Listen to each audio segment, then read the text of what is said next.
सबसे पहले नारी को अपना रूप पहचानना चाहिए, क्योंकि नारी के अनेक रूप हैं। पहले बेटी होती है, फिर पत्नी होती है, फिर माँ होती है, फिर दादी होती है। अब इनके रूप हमें देखना है। बेटी तक के लिए तो हम नारी नहीं कहते, बेटी कहते हैं।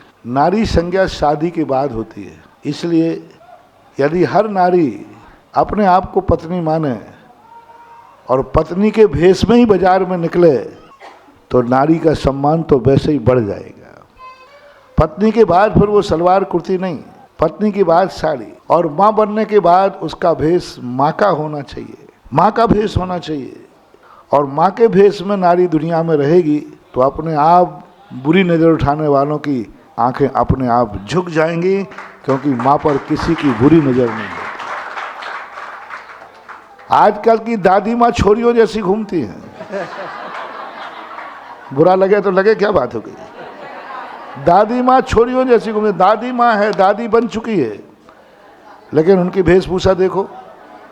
जब वो घूमने जाती हैं तब देखो, जब घर से बाहर होती हैं तब देखो, जब यात्रा पे जाती हैं तब उनकी वेशभूषा देखो।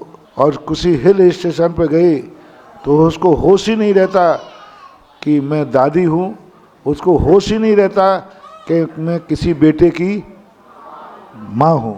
तो 24 घंटे, जैसे साधु को 24 घंटे ध्यान रखना पड़ता है कि मैं 24 घंटे चलते समय, आहार करते समय, उठते बैठते समय, बोलते समय, हमें 24 घंटे क्या ध्यान रखना है।